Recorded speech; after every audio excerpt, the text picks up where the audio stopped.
Hello, welcome back to Blackpool for more action coming your way from the Foster's World 8-Ball Pool Championship. We're currently enjoying the quarter-final stages of the men's event. With me, I'm delighted to say here in the studio, three-time former champion Gareth Potts. Gareth, welcome to you. I know you're involved in these later stages, but this is a great event, isn't it? And Phil Harrison, the defending champion, already had to work hard to make progress, hasn't he? Yeah, he did. It was a good game. Both of them were actually really nervous, with it being the first match out there. It's sort of expected, but Adam's had a really good season so far, so it was always going to be a difficult match to call. And it's tense, of course, because you've got the crowd, you've got the TV coverage, and the nerves can really get to some players, and it puts their game right off. Yeah, it does, and especially with it being, the TV and the first match on the TV, obviously, so a lot of people come to watch and the expectations high. So, yeah, I'm sure Phil will be delighted to actually, get that match out of the way and be in the semi-finals and watch the rest of the action. Well, I said it was the quarter-final stage. Let's just take a check on the lineup and confirm indeed the result of that previous match. There we are. You can see Phil Harrison scraping it just against Adam Davis. What a tense match it was. He took it 9-8 in the end. This time we're going to enjoy Mick Hill up against Gareth Hibbott. Still to come, Jason Twister, former champion in action. But Mick Hill, as you can see here, well, his form has been fairly good this time round, and I think everyone was impressed by the way he played last year. Maybe not with the greatest of luck, but how's he playing at the moment? Yeah, well, Mick's had a good start to the season already. I mean, Mick's been away playing a few different events at the 9-ball and stuff, but he's back now, and he seems to be back as good as ever. Right, and his opponent, well, what do you know? What can you tell us about Gareth Hibbott's current form? Well, I play in the England team with Gareth, and over the last couple of seasons he's come on leaps and bounds really, and he's now established himself as one of the top players in the game, so I expect this to be a really, really tough game. And what about Mick? How fit is he these days? I think everyone last year was commenting on the new slimline look. He seemed to be moving and playing so much better. Yeah, it's only got to help him, I mean, I think he's sort of, 5 stone lighter than he was, back in 2007 when we played in the final, so that's only got to, make a huge difference to his game, physically and mentally. Right, OK, well, we wish you well. We'll obviously see you later on in action, but right now we're going to go to the action itself and we'll get commentary from Sean Baker, Lee Kendall and David Hendon. Thank you. Please welcome players, Mick Hill, Gareth Hibbott. Mick Hill was champion in 2004. He was runner-up to Phil Harrison last year. He's always one of the favourites in this World Championship. Let's see how he goes on in 2010. It's up against Gareth Hibbott here in this quarter-final. First frame. First to 9. We'll go through to the semis. Sean Baker and Lee Kendall alongside me. And as I say, Sean, he's always a big favourite, isn't he, Mick? He didn't quite do it though last year. No, he's a little bit unfortunate. His break wasn't working in that final, and seemed to cost him the match ultimately.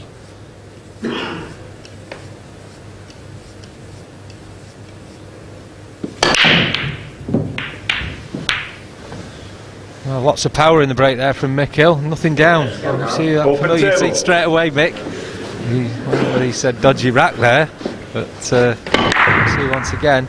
The balls that are just round the black didn't seem to split out well.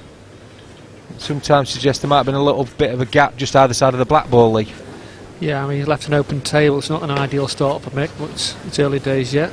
Gareth's coming to the table with a good opportunity. We'll see if he's got a few nerves. Yeah, I think you talked about Mick being a favourite here, Dave. I think Mick Hill will always be a favourite when you get to the back end of a tournament like this. I mean, he's got so much experience. He's won over 20 professional titles, as you say, former champion, and desperately disappointed to lose last year in that world final. And that was really, I say, I personally believe, and I've said that to a few people, and I think they agree, that it was the break that let him down that night. If he'd have been potting a ball off the break, he'd have had control of the match. As it was, he wasn't, and Phil Harrison imposed all the control on that game. But what you can see there with Gareth's first shot, just got into it a little bit too much, potted the yellow in the centre, and he's got no real shot now, so he could open the table back up for Mick Hill here. Well, it was certainly a nervy start to the first quarter-final, and well, it was nervy all the way through, in fact, right to the finish. You can understand it. Yeah, and that's exactly what he's done, because of his first shot of the match was a poor one. He had no real opportunity, but he's just opened all those reds on the right hand side of the table. Guys won't be too happy with that first visit to the table. We see there Gareth Hibbott sat in his chair, semi-finalist in this event in 2008. He's the current European champion. He defeated our studio guest Gareth Potts in that final, 8 frames to 5 earlier this year. Looking to add the elusive world crown to his list of impressive victories.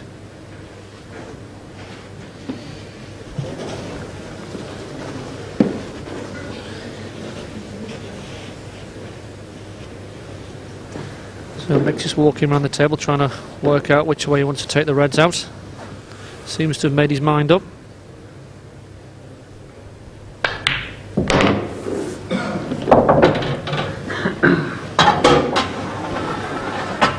I mean, if you look at Mick's record coming into the this quarter-finals, he's had a fairly comfortable path through. In the last 32, he played one of his good friends, actually, Hibbott Patel, from the Midlands area of the country.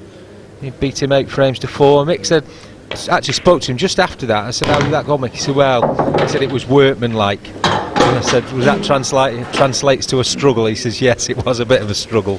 He said, but he said particularly playing obviously somebody who's close friends with. So it was fairly comfortable. And then 8-2 against the South African JJ Fall. He's now based in this country, but that was a fairly comfortable victory.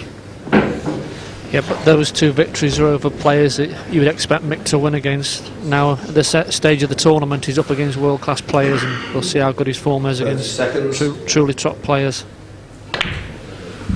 I mean, Gareth Hibbott, come to the top of the game at quite a late age. I mean, you're looking there, he's age 39, and sort of probably 5 years ago, Lee, it was probably when he first sort of came onto the scene and towards the top end of the ranking lists and things like that. So he's not somebody who's sort of like a Gareth Potts who we've seen come through the junior ranks, and work his way up.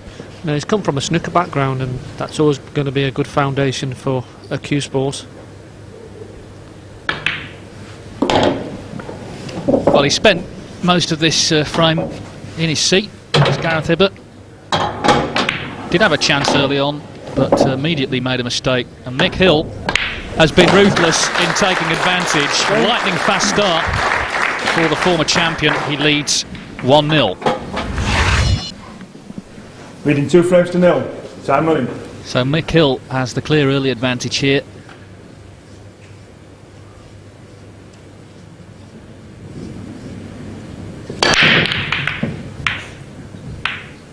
Just seemed to take a little bit off that. He hit it, and again, another dry break from Mick Hill.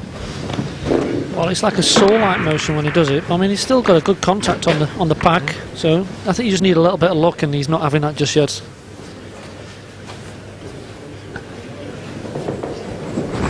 One thing about Mick Hill, you mentioned he's from the West Midlands. It is a real hotbed for cue sports, so he will get plenty of people to practice with who can help keep his game sharp. Produced a lot of good snooker players, certainly, over the years. Yellow balls in play. Yeah, and there's some good pool players from there. There's Rob Chilton, Neil Raybone, all good practice partners and friends of Mick. Great to see that Gareth again, first shot has run out of position. He's overcooked his first shot. He's just now studying, see how to pull himself out of it. Can he still clip the yellow into the corner, or is he forced to take the one over the pocket? I think it'll still clip him. 30 seconds. It looks like he's taking the yellow into the middle here. That's a good shot. He held the cue ball well on the red. Back in position. And it's important for Gareth now to take this chance and settle his nerves down. Yeah, as you say, Lee, Mick Hill, once he gets that confidence, gets up, he starts to flow. And all of a sudden, you say, he's opened up a couple of frame, 2-3 frame lead early in the match. All of a sudden, that 2 or 3 frames become 5 or 6, and the game's over, and you've barely had a shot. Yeah, it's hard to come back from such a. We saw it in the first quarter final where Phil managed to hang in there, seconds. but you can't keep doing it. But like Mick, Gareth is more than capable of running 2 or 3 racks quickly and put the pressure straight back on Mick Hill. Oh yeah, without a doubt. As I say, it's always been a feature of Mick's game, though. I remember many years ago refereeing against Jason Twist at Great Yarmouth, and it was 1st to 9, and he didn't miss a ball until the sort of 10th frame. and Jason's hardly had a shot, and he's just run away with the title. It just seems though that Gareth at the moment just hasn't quite got the cue ball under control, and slowly gets further and further out of position. He needs a good shot here. Not sure if he's made his mind up which way he's going to go. The beauty of this finish is, or this visit, he's always had that yellow over that corner pocket, almost like it's an insurance ball. Great shot, but he missed that to begin with. Over a little bit deceiving. And, excellent double there from Gareth Hibbott, put him right back in prime position. Yeah, it was a good double, but he's still got a bit of work to be done because of the yellow below the 8 ball. I'm not sure which pocket will go in. It might go into the same pocket where the yellow's over the pocket, but he needs a nice angle, and the red's just above that yellow by the black. Could be guarding it, so he'll need a good positional shot. Well, the way he's played that, Lee, I'm wondering if it goes into the right hand middle pocket. He's just come round and had a look actually, and I think it does. Well, if it does, it makes the shot a hell of a lot easier, and looks tight from that angle, but the way he's played it. Again, he's lost the cue ball a little bit. He would have liked to have been closer. Yeah, but not too much closer, because you wanted to make sure he's the right side of the yellow, so for the black into the other middle pocket here. So it's just a bit more pressure on though. He's 2-0 down. If he could have got his hand on the table, it would have been a lot easier. And you say he's missed it. And that wasn't the bad shot. I know he missed a shot, but if he could have got the cue ball a little bit further out, the pressure would have been a lot less on that shot. Yeah, you want to keep it as simple as you can, don't you? Especially when you're already behind to one of the tournament favourites.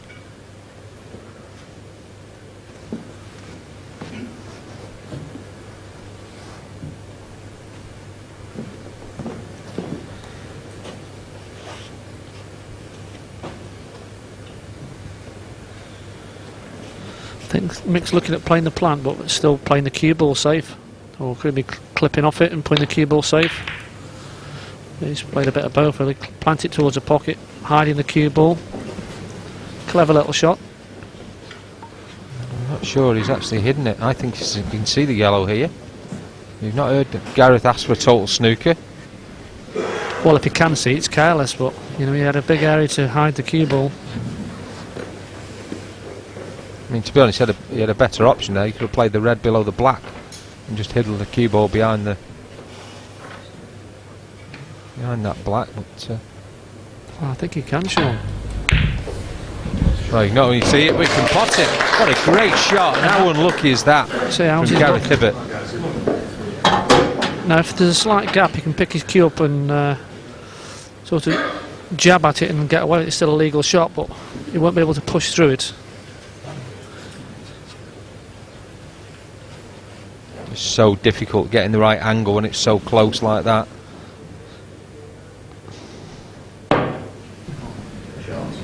Oh, what about that for a finish? Two terrific pots from Gareth Hibbott. He's arrived in the match. Mick Hill now leads 2-1. Well, terrific finish. Great finish, but what a mistake by Mick Hill to give him the chance. I mean, he had Gareth Hibbott really under the cosh there, and all of a sudden, 2-1, he'll be a bit happier. Yeah, I mean, you see, that's the double from Gareth Hibbott earlier on, as you say, and this was the shot that got him in a little bit of trouble there. You see the little look on his face. What a great yellow down the rail there. But as you said, he shouldn't have seen it, should have been covered. But anyway, he finished off nicely, and he's got his first frame on the board.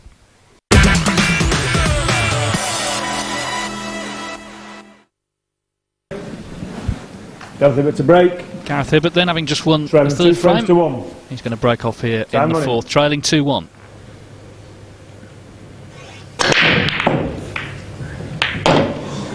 Just a little bit of a result. Well, the red did go in, but in the other corner, top corner pocket, but the cue ball tracked up the table and nudged another red in as well. So yeah, he lost the cue ball there. He was very fortunate to still keep that cue ball on the table.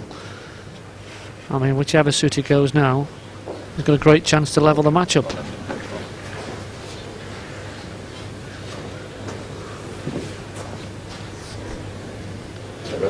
Red ball's in play.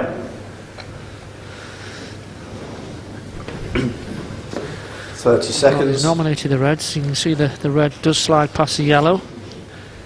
Needs a good shot though.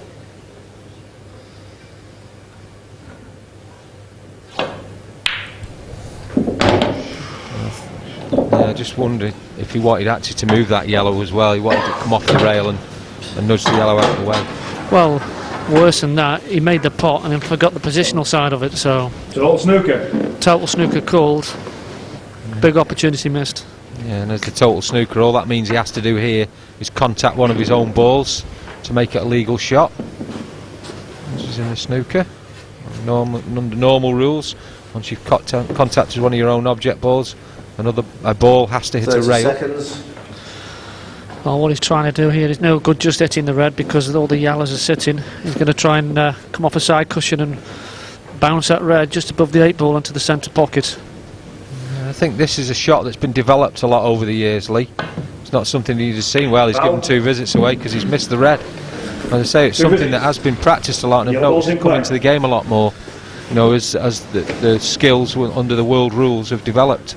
Yeah, he was in trouble that he made for himself there, and you know that was his only chance of winning the frame, coming out of a snooker and trying to bump it into the middle. But you know, he's been a little bit scrappy so far. Yeah, because he's not exactly left this easy for Mick Hill here. There's a little bit of work to be done here. But he has got 2 shots, so fancy him to make his first pot, keep his 2.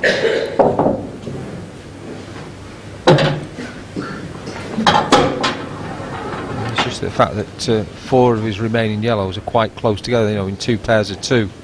You see on the overhead, it just makes it slightly more awkward, doesn't it, Lee, when you sort of get in position, if you like. It certainly does, but the 2 visits should help him out with that problem.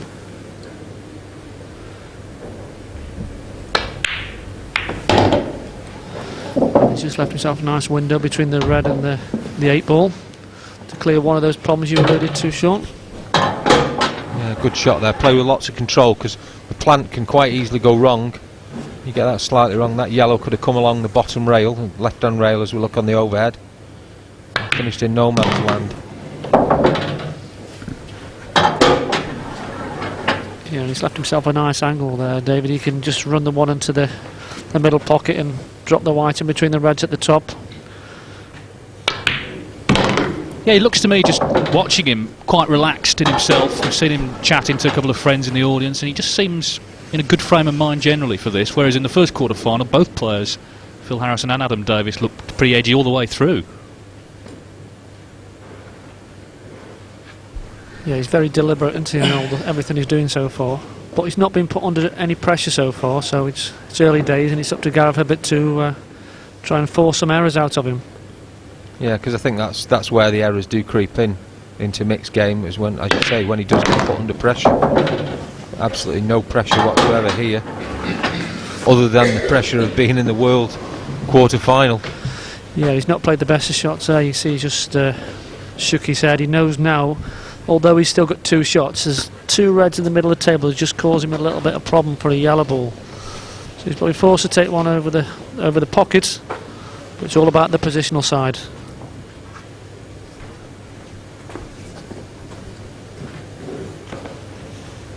And he's got a big area to land in. He can screw it all the way back and top through. He's got so many options. Still carrying the 2 shots. And he's going to need them. He's just trying to pinch the pocket there, and you know, he's flirty with a little bit of danger, spinning the cue ball round. Yeah, I mean, really, these 2 visits, he could have quite easily looked at just drop the yellow in and then waste a visit on this yellow that he's playing now. That's a super shot there from Mick Hill. Great recovery in frame 4.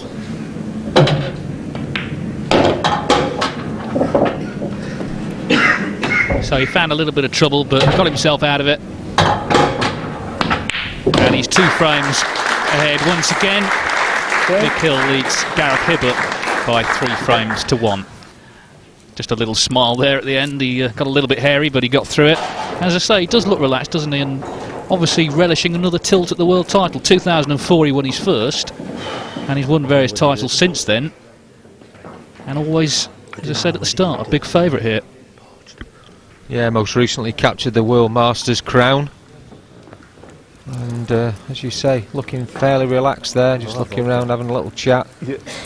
And I'd say this will be a feature you'll see while Mick's ahead, and everything's going fairly to plan, if you like. It's just that when he gets a bit under pressure, you'll start seeing a few grimaces, and you see the full suite of emotions from Mick Hill.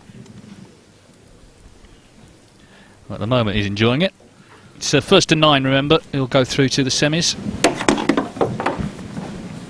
Mick Hill then leading 3-1 against Gareth Hibbott, and this is frame 5. Leading 3 frames to 1. Time running.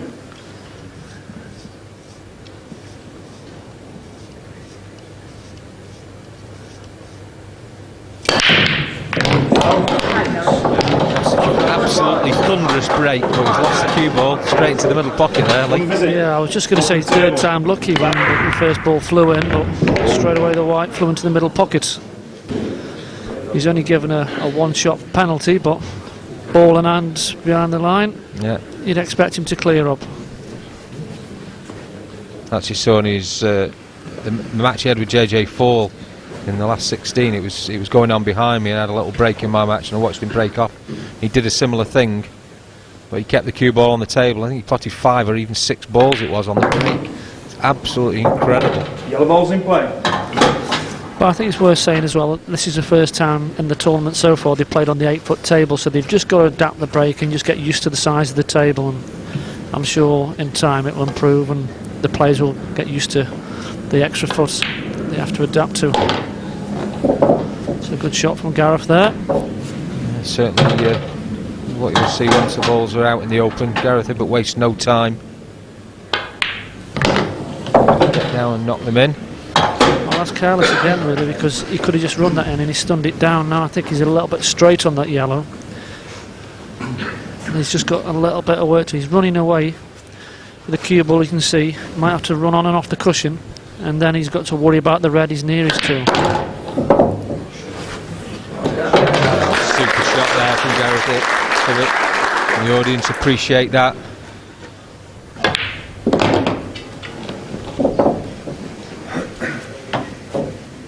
Well, Mick Hill potted 4 balls off the break, but the white went down as well.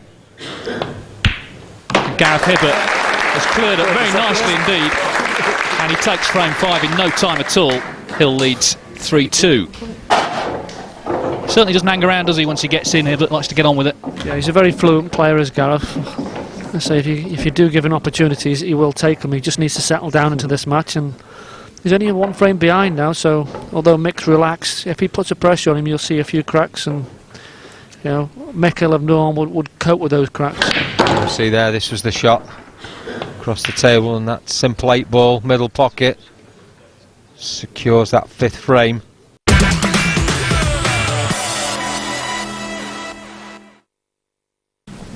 Sixth frame. So it's been good stuff so far. Mick Hill leads 3-2. This is frame 6. Time running.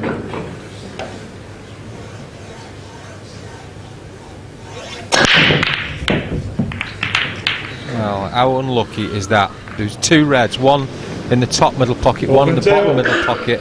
Both jawed and managed to stay out. Look at the power it generated though, Sean. All the balls flying, and it just goes to show you just need a little bit of luck. The bottom one there actually horseshoed round the middle pocket.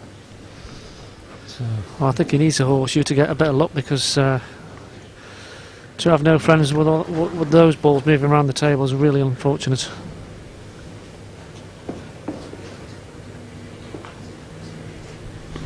Yeah, and you do need luck as well. It's not completely about skill. You do need little bits of running here and there. Same with any sport, really. Certainly cue sports. Certainly with 8 ball, because what you tend to do, you can just open the table up for your opponent, and all your good power in the break that you split is all for your opponent, not for you. So you just need to get a ball down. Well, I'm surprised he's got runs there, and he's played a poor shot. I don't think that was unlucky, I just think that was a poor shot. I'm not sure what his plan was at the top right hand corner as we look now, because he certainly don't plant, and See there, close up of the tip. Mick Hill, as he surveys the table. 30 seconds. Containing shot here.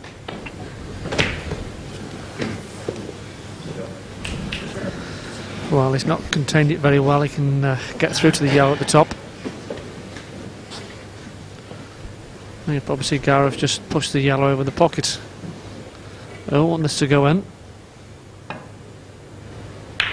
You can see offside. It has done. Well, it was a very good pot, but I'm sure he wanted it over the pocket.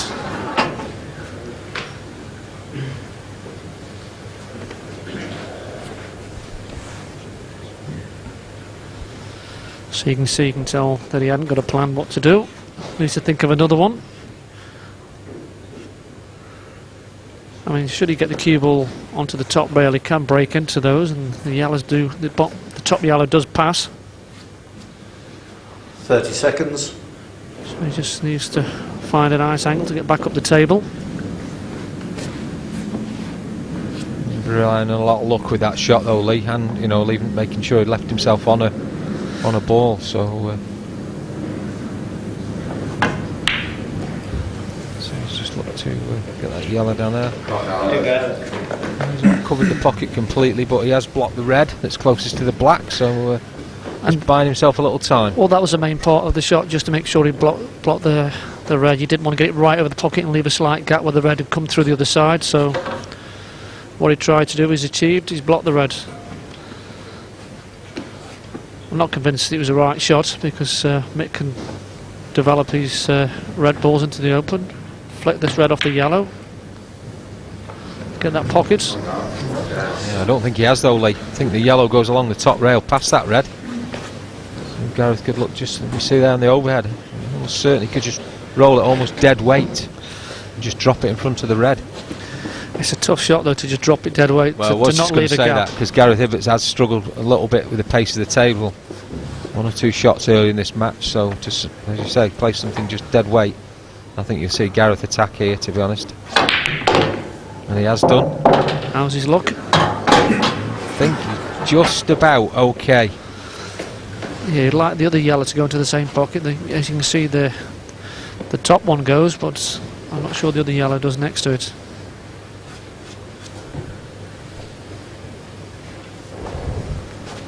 I think it might do, Lee. You see there, the overhead was sort of like very deceptive. You can get a bus through there. Yeah. Even with you driving.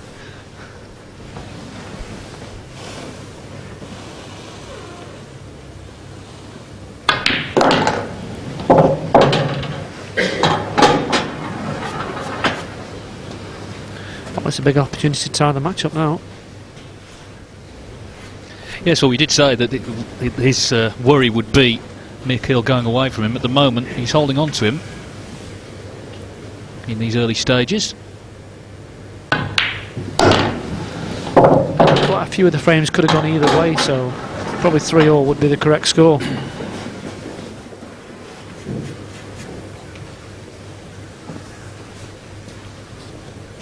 It's certainly a good performance here from Gareth Hibbott so far, because he's, as you say, he's taken opportunities when they've come his way. He's kept Mick Hill in sight, and yeah, I think it's just been a case of he had to adapt to the table. He just lost his cue ball early on in the match, and you can see he's thinking straight. You won't see Gareth missing too many pots. He's one of the best potters in the game. 30 seconds. And it's not only the bigger table to get used to, it's the atmosphere as well, the TV lights. That's right, and the speed of the cloth, and the ball skid.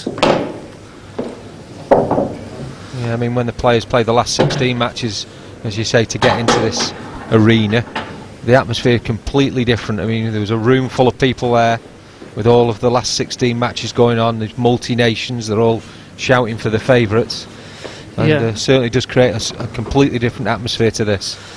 Well, back to the table here, the one problem I can see is the 8-ball. Now you can see that the 8 is blocked by the red into each corner pocket, so he'll need a nice angle on his last yellow.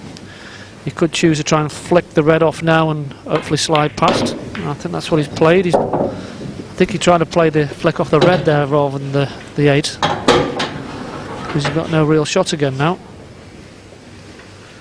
Drop into the centre. a double. Certainly doesn't go into the top two pockets. And those are the two right. You can see the right middle, right top doesn't go. I think he's got to be a clip into the middle and hold the white at the top end of the table, back where Gareth would be seated. I think he's overcome just perfect. It just looked like he'd overcooked that a little bit in the angle we had, but it's a good effort this from Gareth Hibbott, and he's now drawn level with Mick Hill, who was the favourite before the start of play. It's 3-3. You see a little pump of his cue there. He knows he's back in the match now. His early nerves are gone. He's now down to gain the opportunities, I think. And whoever's break starts to work first. yeah, I think you said there, Dave, about him, you know, Mick Hill being the favourite before this match started. Gareth Hibbott wouldn't have seen it that way in his eyes. He knows in his own mind he's perfectly capable of beating the likes of Mick Hill, Gareth Potts. He's done it on numerous occasions. He's a European champion. As I say, he defeated Gareth Potts, you know, in that final. And also, the pressure is on the favourite in any contest. It doesn't always hurt to beat the underdog, whatever you think yourself. He'll, of course, have fancied his chances, but everyone else tipping Mick Hill this year, he won't have minded that, I don't think. Yeah, that's right. Right. Thanks, flickering. Right. 7th frame, Mick Hill to break. So we're all square then, 3-3. 3 frames on. Mick Hill breaking off in frame 7. And he's got a bit of a fight on his hands here in this quarter-final. And it's the first time he's had a successful break. One where he gets another shot anyway, because the last one he potted and went in off. Yeah, we see once again the overhead, the break-off shot there. Lots of power, lot more control on the cue ball there. Alright, did come back towards that top pocket, but it certainly wasn't flying round.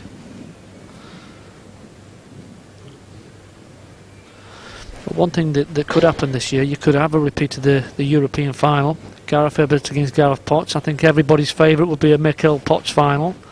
But you know, it's on the cards, could happen. Yeah, without a doubt. 30 seconds.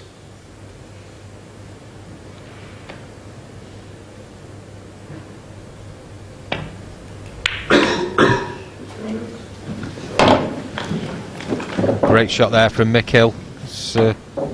He wasn't in the best of positions really to be taking yellows from there. And the reds was certainly the easier opener, but taking the harder shot on has opened the frame up. I mean, the yellows now are all in a position. You can see Mick's trying to work out which way to take them.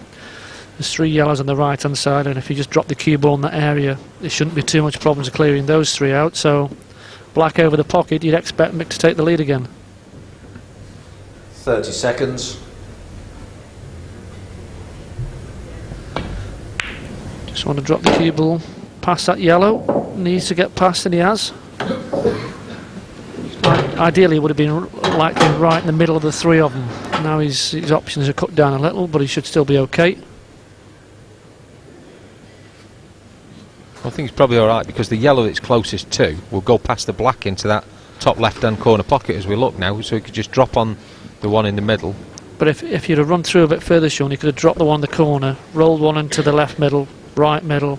It would have been an easier finish. I mean, they are still 30 seconds. Easy enough for somebody of Mick Hill, but everybody likes them over the pockets or as easy as possible. I think your ideal break, Lee, would be to pot 4 balls, 2 of each, and 4 of the other 5 to go over the pockets. My ideal break would be the one that Phil Harrison had in the last match. 7 over the pockets. Well, that was certainly what he wanted in that deciding frame. I'm sure Mick Hill won't want this to go to a deciding frame, even though it would be him to break. I think he'd like to have got this done and dusted before then, but a long way to go in this match. Best of 17 frame, quarter final.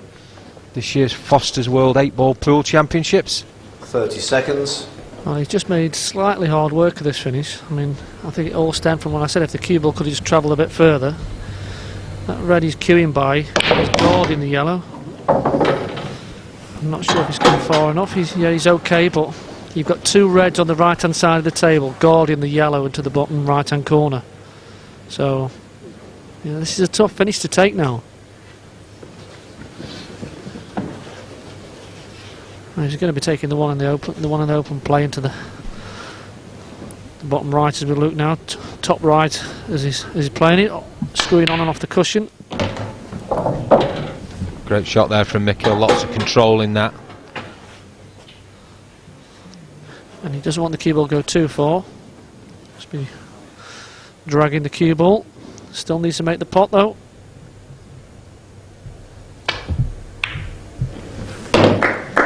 Wipes his feet a little bit there though. It's okay. Good effort this from Mikkel. He's just lost the last 2 frames, remember. But he won that one in some style, and it means he's back in front in this quarter-final. He leads 4-3. Yeah, what you will find with Mikkel, even if he does slightly run out of position, he's got all the shots to pull himself back out. So, you know, that's why we put him a favourite for this match. I mean, Gareth Hibbott is world-class player, European champion. We see here the finish from Mikkel. Here's the one who stumped it into the middle. Good long pot here, lots of control. You see the spin on the cue ball, the same there. Simple 8 ball. Secures frame 7. Well, they're both playing well now, so it bodes well for the rest of this match. Mikkel's just got his nose in front at 4-3, so he needs 5, and Hibbott at the moment needs 6. What will happen in frame 8? Just waiting to get it underway. Don't forget Phil Harrison, he's waiting in the semi-finals. 8th frame. Gareth Hibbott to break. Trailing 4 frames to 3. Time Just running. a frame behind then, Gareth Hibbott as he breaks off here in frame 8. 4-3 to Mikkel. Lots of power again. Come on, guys. And what a break that is. Ball bottom. I think he'll nominate the reds.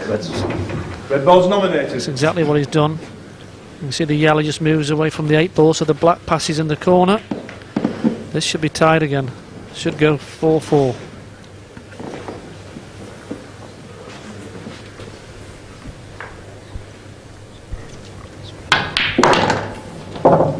Red ball's in play. Yeah, just haven't seen Mikkel fire a frame.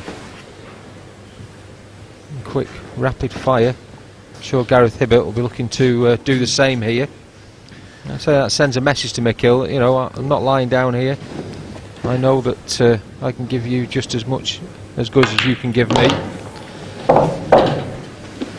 Certainly. I mean, this finish looks an easy finish, and for these 2 players, it is an easy finish. But out here in the arena, playing to be world champion, you know, you've got to take your hat off to these 2 guys. You know, they're pulling some great shots out.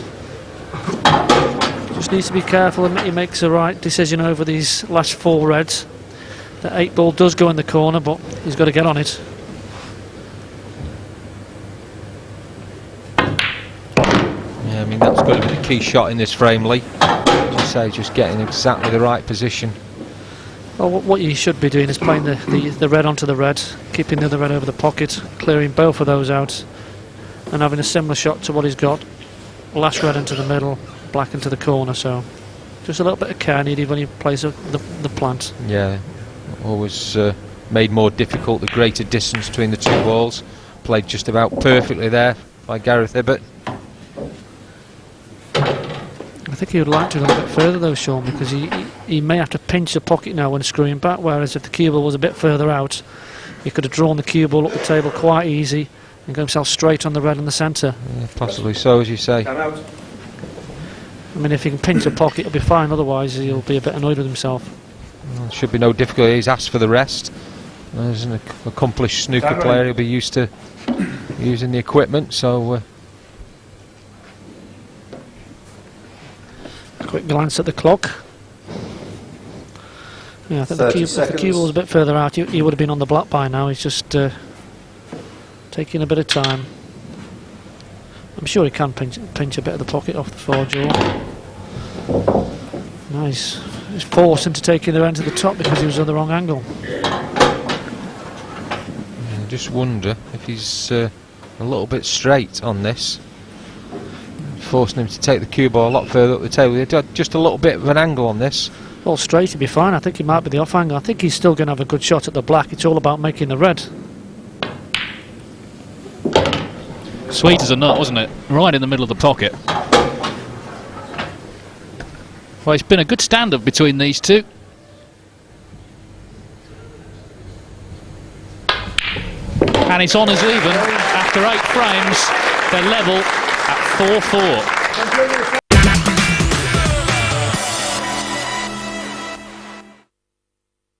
Welcome back to Blackpool. There's not much in this second men's quarter-final. You have to say that this game between Mick Hill and Gareth Hibbott, very close. Mick Hill actually started the better of the two players, I think, Gareth, but overall this is a very entertaining, high-quality match.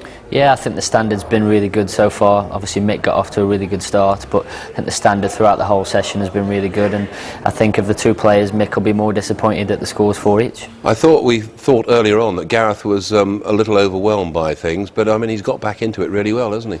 Yeah, he has, and I think, you know, all credit to him. You know, after going, you know, behind, he's come back really well, and like I say, you know, I think he'll be delighted of the score. Well, it's really close then. Let's just see what happens now as we return to the action with our commentary team. All square then in this quarter-final. Mick Hill 4, Gareth Hibbott 4. First to 9 goes through to the World Championship semi-finals, where Phil Harrison, the defending champion, is waiting. Mick Hill did lead 2-0 and 3-1, but Hibbott has pegged him back.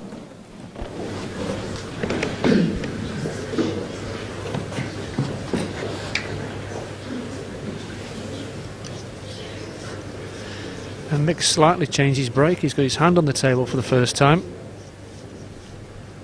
Let's see if he has any fun. Well, almost, but not quite. You saw there on the overhead, red nearly disappeared, bottom middle. Interesting there as well, as he was just queuing up. Just before he just had a little glance round, see Gareth was actually stood up at his chair. He wasn't sat down, so he was in anticipation maybe that Mick Hill wasn't going to pot a ball. Well, I mean, look at the split on the reds. I mean, you'd fancy Gaz to take these reds out. The ball's in play. I mean, it's strange that Mick's changed his break like that. I mean, he broke there very similar to how Jason Twist does, hand on the table. I don't think I've ever seen Mick do that. Yeah, I think you see Jason's actually straight down the middle though, isn't he? I don't think he's ever changed in all the years I've been watching Jason play. Just hand down the middle and smash him as hard as he can. You know, I refed him in the, I think it was last 32 against Clayton Attard. He's won 8-1 and poor Clayton's hardly had a chance. Certainly playing well, Jason Twist. It's all about this game now. Now will Mick Hill react to being pegged back the way he has done? Well, he didn't look too impressed, did he, when nothing went down off the break, and you can understand why. Yeah, because he knew for one he was turning the table over, and for two the reds were sitting pretty. That's an excellent shot. And you say that's a lot better shot than early on in the match. We saw Gareth Hibbott play a couple of shots like that where he's overcooked them by a good foot or so. Yeah, I think that was nerves early on and getting used to the table. I think now he's into the match. I said at the start of the match, you'll see a lot of expressions from Mick Hill, and you know he'll need to stay focused. He's got a couple of bad memories of losing in finals, and if he is to get to the final, he's got to get past Gareth Hibbott. Yeah, no, I remember talking to Gareth after he got beat in the semi-finals in 2008, and he was desperately disappointed because he felt he had a genuine chance, you know, of lifting the title, and I think he does again now. He's certainly going to be full of confidence after this frame. Yeah, he made me feel sick when he beat me in the quarters. Well, we weren't going to mention that, Lee, but as you brought it up yourself. I think most people have beat you in the quarters, haven't they, Lee? Well, you've got to be in it to win it, as you say, and this is an excellent finish from Gareth. Well, if he knocks this in, he'll be ahead for the first time. And he's now won 4 of the last 5 frames from 3-1 down. Gareth Hibbott leads Mick Hill 5-4. And this is frame 10.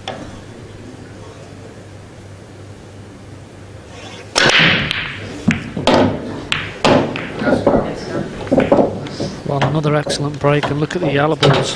Oh, one's just got tied up though. A little bit unlucky there, yeah. You see it tracking down the table. I'm not sure if it still goes. We can see another solid break. 2 yellows going in. Yeah, you'll just see this yellow now, tracking round, and it's just going to flick the red, unfortunately. And finish tied up with that other red. Well, all but for half a roll, he had a 6-4 lead. He's still well in the frame, he's in control. Might be forced to go 30 red. seconds. I mean, the yellows are ideal. Yellow all balls but in one. play. If that yellow is tied to the red ball, it's a cue ball. I can't see how he's going to break it out where the other yellows are positioned.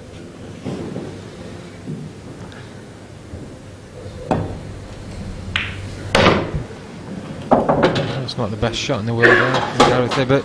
Well, Difficult. What he's trying to do, Sean, is leave himself an angle where he can pot the one into the centre and come down and break the two balls we've just been speaking about.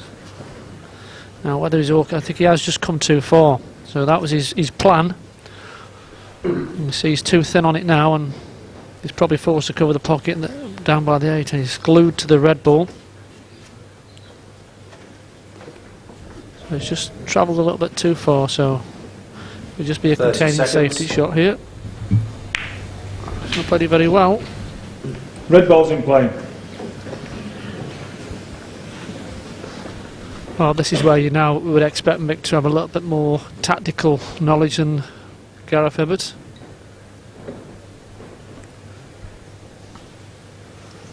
A lot of work to be done, but I certainly would prefer to be on reds and yellows.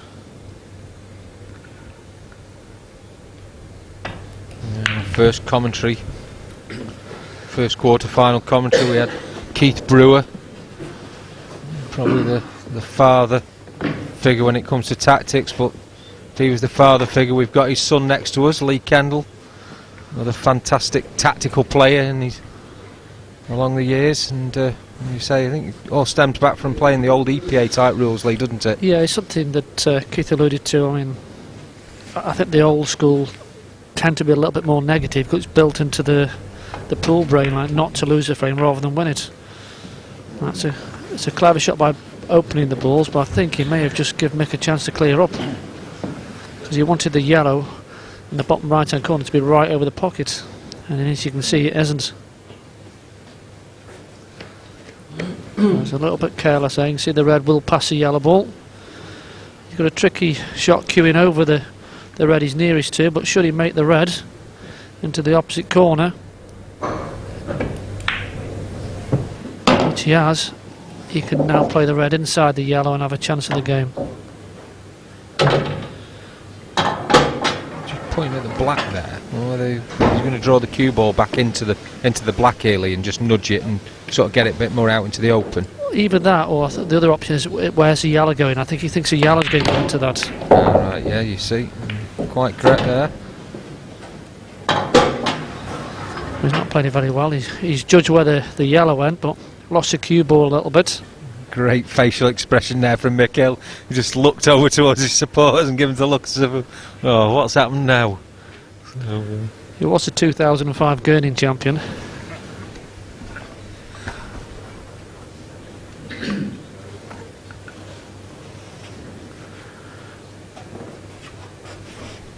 Well, he might reclaim that title the way he's going in this match. You've seen all sorts of expressions.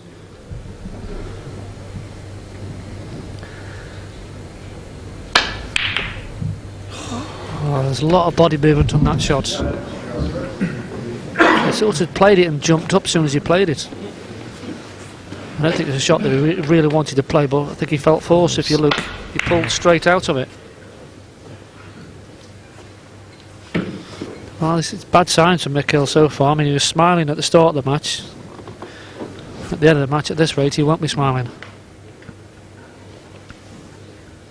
I mean, there's no real work here for Gareth to do. He's got the two balls clear on the top end of the table, and if you could just draw the cue ball over to the right-hand side, the 8 does pass into the bottom right-hand corner. It's looking like 6-4. yeah, we see on the overhead there, bottom left, that 8 ball will disappear past the red. And if there was anything, you could say that the red's a little bit too close to it. But I mean, he's got 2 yellows there. He can certainly draw the cue ball into that area and move it over. You know, you would expect him to take this finish out. One good positional shot here. I think he's just weighing that option up before he takes this yellow top left. Now, there's 2 key shots. The first one is getting the cue ball in the right area now. anywhere down by where his arm is. And he can just leave himself an angle to flick the red off the 8. And what's he played there? That's an inexperienced shot for me, because you can't play that shot on a TV table because they slide. You can't top it through, you've got to stun it through. And Gaz has played on the TV quite a lot now with the England team, and this is probably his 3rd TV match in the singles event. That shot isn't possible.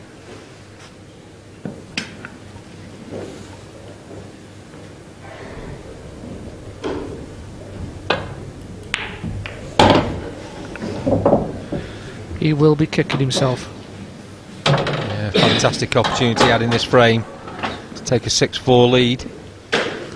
I just can't understand why he's tried to run through off 2 cushions at the top, because he should know that the top reverses and it'll just stick.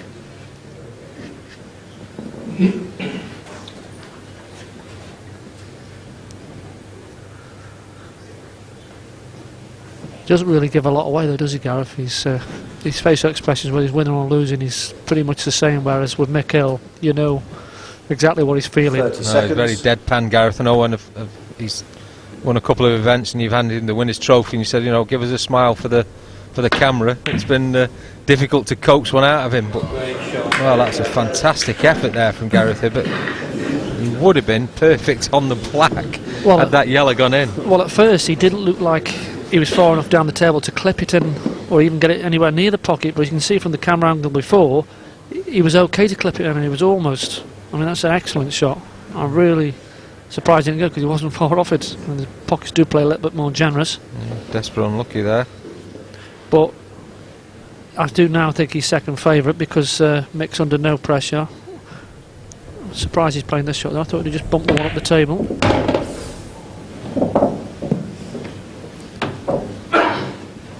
I just thought he would have left that ball and just doubled the ball down, left him at the top of the table, because Gareth can't get through to the one over the pocket. And if he's going here with one shot, I think it's kamikaze. You know, he's a frame behind. Just dump the cue ball at the top of the table and get 2. He's obviously decided to clear a couple of balls and do the same sort of thing. Yeah, I just wondered if he thought if he gave 2 earlier than that there's a couple of reds down, and Gareth Hibbott gets the opportunity to move one over to where the yellow is as well. But if you put the cue ball at the top right hand corner, how hard a shot's that from there? He's not yeah, I appreciate that. That's what I'm saying, Lee, but I think that may have been in his thinking. And what he has done is he's cut his options down a little bit now. He won't want that one to go in, or on the side cushion. That's okay. Just a little bit surprised he decided to pot those balls. How would he just played the dump shot at the top right hand corner? I think we're just going to see Gareth play the tactical foul here now and play that red down to the side rail. He's just got to be careful that Mick can't get both of them out on one shot. He's decided to play the 8 over, which is a tougher shot. Foul. I'm not saying it's a wrong shot, because now it's harder to get both of those out. It's probably the right shot. So he's still thinking straight, you know. He knows if Mick was to bump one out, he's got to get 2 out. And chances are, unless he flukes that ball, it'll be down to 1 visit. So I think Mick would like to be able to kick that black into open play at some point.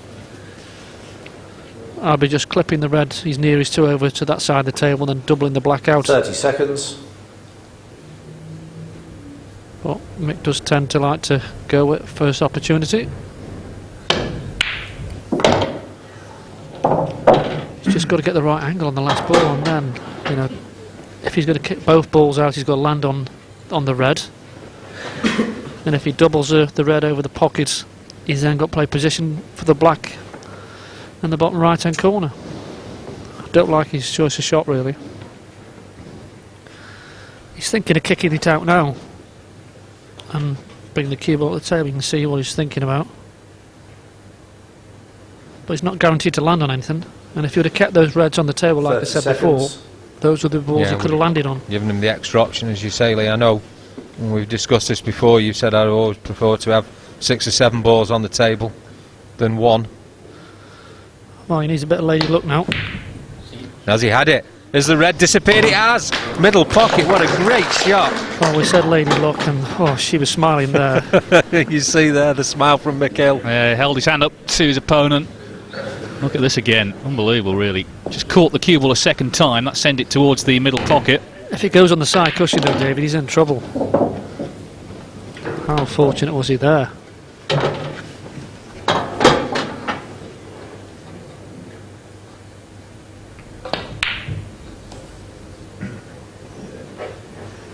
Well, Second visit.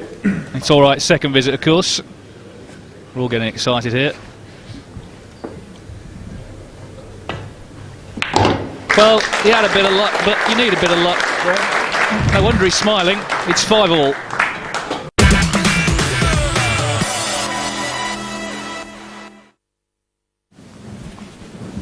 First to 9 will go through to the semi-finals. They can't be split at the moment. It's 5-all. Michiel to break in frame 11. Time running.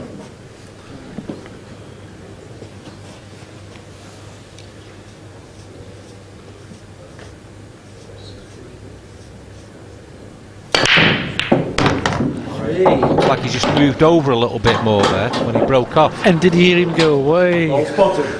The relief in his voice.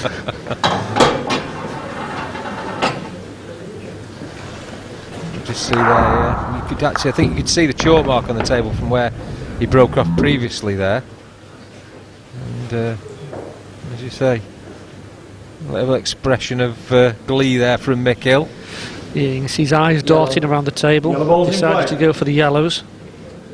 Looks like he's going to have to pull out a big first shot though. 30 seconds. The bottom left-hand corner. Not sure he can get through to any other yellow ball. Well, he can get through the middle of them. Well, that makes a big difference.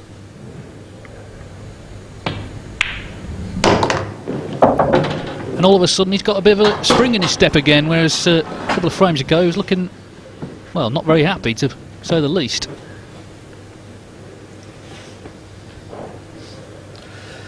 Yeah, it's a big frame for Michiel now. He'd like to try and stamp some sort of authority on the match again. He's let Gareth into it. And to be fair to Gareth, he's played some really good pool.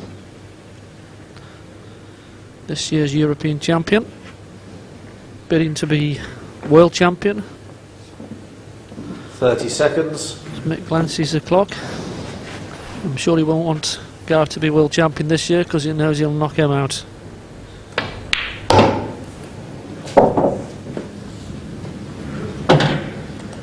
And even though this is a fairly straightforward finish, just still taking quite a bit of time, because very rare you'd hear the 30-second call on Michiel in the middle of a visit. You know, at the start of a frame he might take that time just to weigh his options up, but yeah, it's just because all the yellows are in the open, he has got a little bit of work to be done with the cue ball.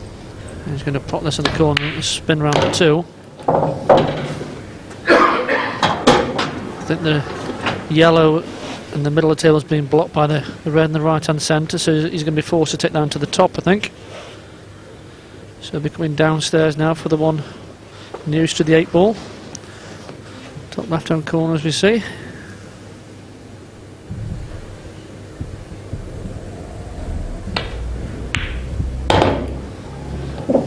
Played on a choice of 2 balls, played it very well.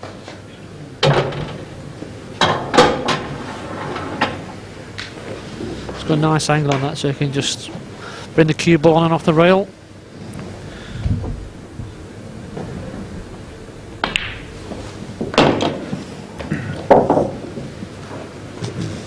A little bit short. Slight grimace, he knows he's going away with the cue ball. He'll probably have to leave himself a longer 8 than he would have liked, but I can't see him running in and out of the top area because he'd be worried about catching one of those reds. well, the way he was queuing up there, Lee, he just makes you think he was. He certainly looked like he was going to put a lot of top in and a lot of power. You can see he didn't want to, and that's why he's pulled back. He'd like to hold the cue ball and guarantee himself a shot, but he might be forced into trying to find a gap at the top of the table. And that he has. Excellent shot. Yeah, great shot there from Michiel. If he would have caught one of those reds, he knows he would have been stuck at the top end and may have been snookered. Yes, very nice effort indeed from Mick Hill. Maybe he's weathered the storm in this match. He went behind. He's back in front at 6-5.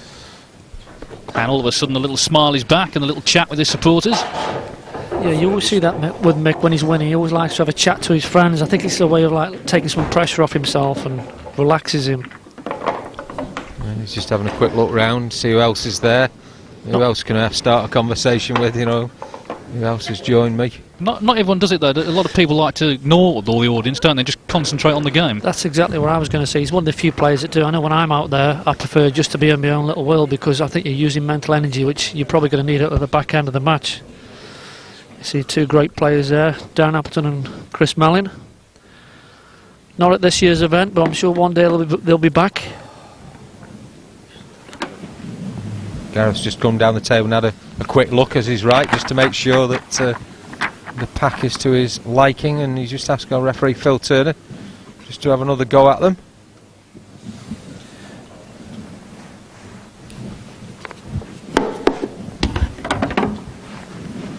frame.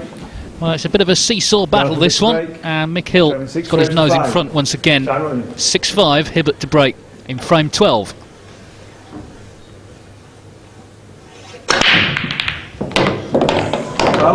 Well, he's had a great break there and got kissed enough. That's really unfortunate. And the cue ball did fly, but you know, he has got a tremendous break on him.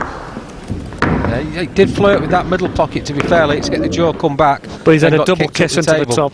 Yeah, desperately unlucky. But he does generate some power in that break.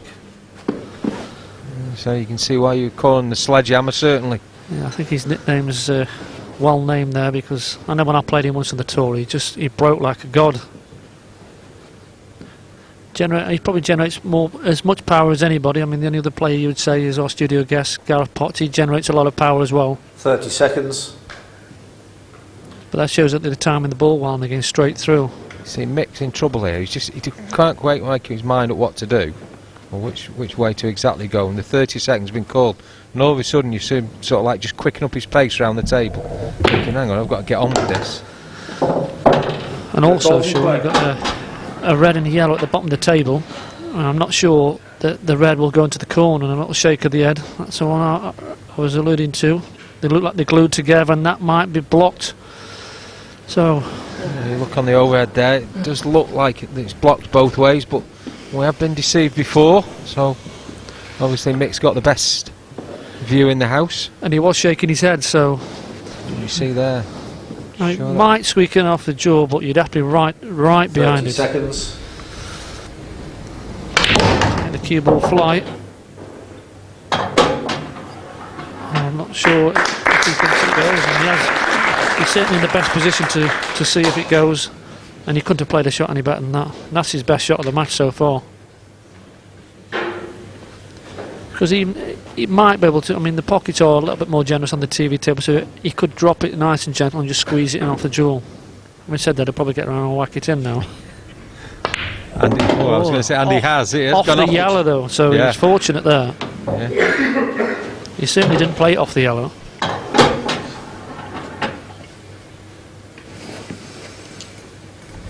I'm surprised it still went when he's caught the yellow. Did it that far jaw and stay up. Just seems a little bit of fortune is going his way right now. He'll hope, of course, it keeps going his way right to the end.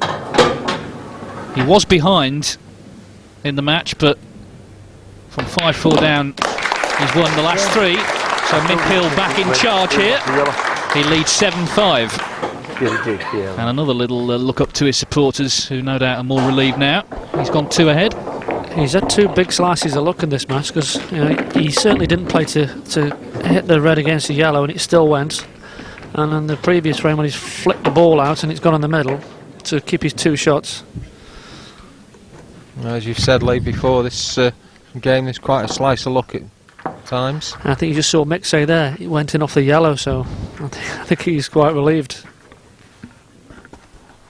Well, you'll take anything, of course, in the World Championship quarter-finals. Mick Hill needs 2 more frames to reach the semi-finals. 13th frame. Mick Hill to break. So Mick Hill 2 clear frames to 5. at 7-5. Can he close out victory now in these next couple of frames?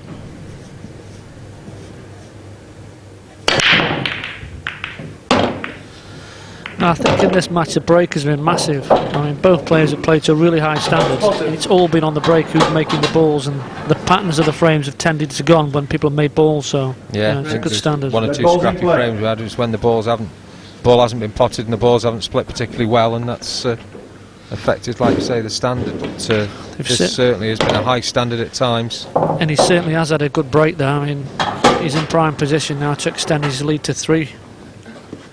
For the first time, he had an opportunity to go 3-0 up, and he let Gareth off. I'm sure he won't be making the same mistake this time. That's perfect. Yeah, you always know when Mick's wondering, because he sort of has that little body action where he sort of lifts himself up with the cue, you know, and the arm comes out a little bit, and he just did it there. He was almost like willing the cue ball to stop. I think if he does win the match, he'll be quite pleased with himself, because he was asked a few questions in the mid part of it, and at the moment he's answering them. He has had a bit of luck as well, but as I say, you often need that.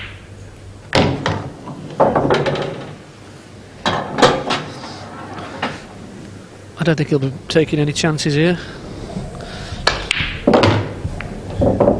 Just far enough through.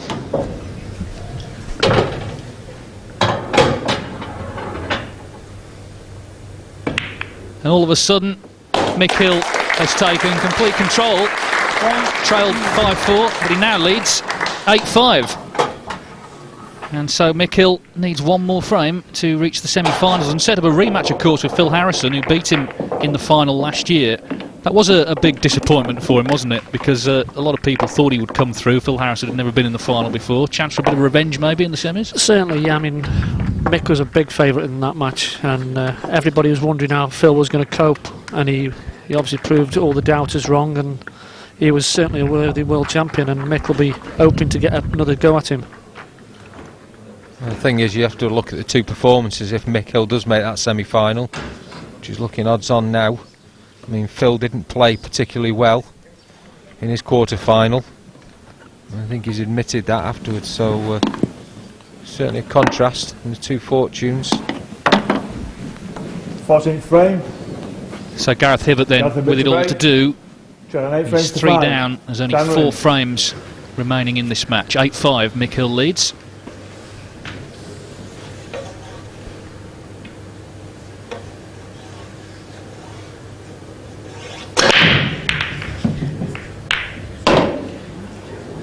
Off again. Oh, where's the cue ball? That's desperate and unlucky. He turns away in disgust. Well, the second half of this match, Gareth has had no luck, and Mick's had 2 slices of luck, which, you know, sometimes you need if you're going to win the tournament. I mean, just look how many balls were in that right-hand side of the table as the cue ball came round. Not one of them touched that white ball as it disappeared.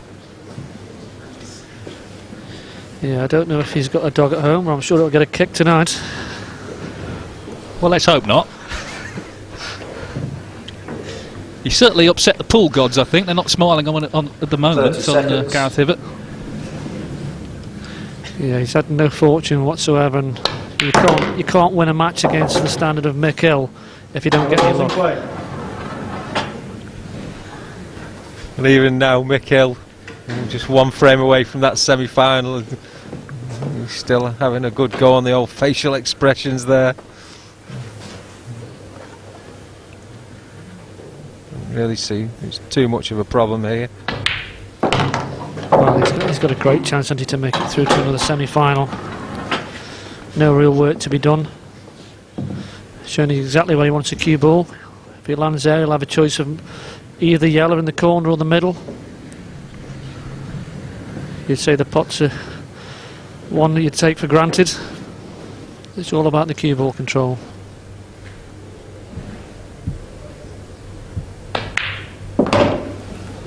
That looks perfect. And it's been a good performance from Mick earlier. I mean, Gareth Hibbott has asked him all the questions and he's responded. Yeah, certainly taking complete control in the second half of this match from about midway point where Gareth took the lead. So a couple of bits of misfortune and all of a sudden, or good fortune for Mick Hill. Yes, he's had a bit of luck, but he stepped it up nicely as well. 2004 it was when Mick Hill won this world title. It's been close a couple of times since, not least last year. Lost to Phil Harrison in the final. And if he knocks this in, he'll be playing Phil Harrison in the semi-finals. And there it is, terrific finish from Mick Hill. He's won the last 5 frames from 5-4 down through to the semi-finals. He's beaten Gareth Hibbott by 9 frames to 5. So in the end, Mick Hill safely through then to the semi-final. What an impressive performance that was towards the end of that match. Gareth, what did you make of that? I thought it was a fantastic performance from Mick, to be honest. He was really clinical, and Gareth played well. He just, he asked him all the questions like the lad said in the commentary, and Mick responded to him all. Yeah, and he didn't get any breaks. I mean, you do, as they said, you do need good luck on your side, and really the breaks were all going against him and all for Mick. Yeah, they were, but I think Mick, looked good out there, and I think Mick was definitely a worthy winner. I mean, the standard that he played out there has sort of set the bar really for the tournament. And he'll be very pleased with that. I mean, you could see at the end it meant a lot to him. He'd had 1 or 2 little moments, but he overcame them and played very well. Yeah, I think he knew it was a tricky match. I mean, Gareth's a good player. He doesn't really miss a lot of pots, and I don't really think he made a mistake in that second session there. I just think Mick was really clinical, and the match was over pretty quick before Gareth really got into it.